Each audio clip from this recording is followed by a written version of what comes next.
Cubes. You're going to want to secure your grout cubes out of the water bath. It's probably going to be in a 6x12 cylinder. Get your cube out. You're going to want to have the numbered side up. The numbered side was written, the numbers were written on this side because as the mold was being formed, they were sitting like this. We do not want to test the top or the bottom. We don't want those to be like that. We want one of the side areas is what we're going to break. So you got to flip that up. So just use the 24, use the numbers pointing up is the side that we're going to break. We need to build up the level of the platform so it doesn't rip out the seals on the machine. So the way that we do that is we grab the two thin ones from down below, put those right there over the bottom plate, and we grab one of these big blocks flat on top of that. Grab one of these blocks sideways on top of that. Here we take the number side up and we place it underneath, and we place it directly underneath the center of the top plate. We look to make sure that 100% of it, of the grout cube, is on the block, so it's not just hanging off the edge or something.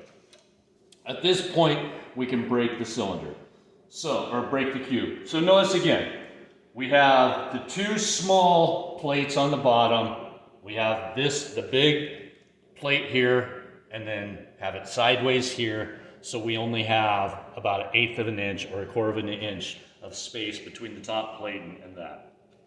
So come over here, zero out our machine. If it's 1, 2, 3, it really doesn't matter, it's insignificant. We got it at 0. So what we're going to do is we're going to put it on full advance. We're going to turn it on, and we're going to wait till this builds up to 10,000 psi. Once that builds up to 10,000 psi, we need to move it to the metered advance. If you try to move to metered advance before the 10,000 psi, there's not going to be enough pressure built up in the machine to continue to break the cube. So if like, just say you accidentally pop it in at 6,000 psi, that's not enough. You need to go 10,000, 12,000, and let it ride from there. You don't want to go any higher than 12,000 because that will give you a false break on this cube. 10 to 12,000 is perfect. So we are zeroed. We have it at full advance. I'm going to turn it on. I'm going to bring it to 10,000 on here and hit to metered advance. Here we go. On. It's building up. I was a little bit late, but I wasn't too late. It's still increasing. So it is able to build up pressure. So we are building up pressure.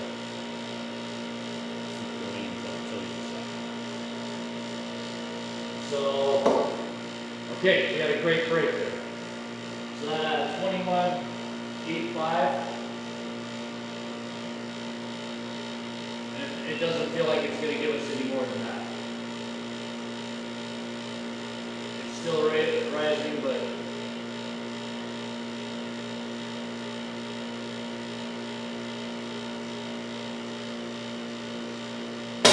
there we go. Give it the opportunity to fail. That's good. So now off, retract.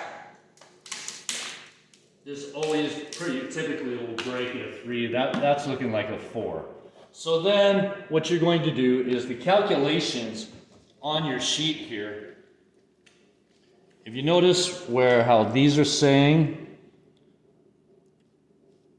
4 and 12.56, that's wrong. Because what we have here, it's showing a 4x8 cylinder, so this was not correct. What we need is we need to have the 2x2 cube cylinder filled in.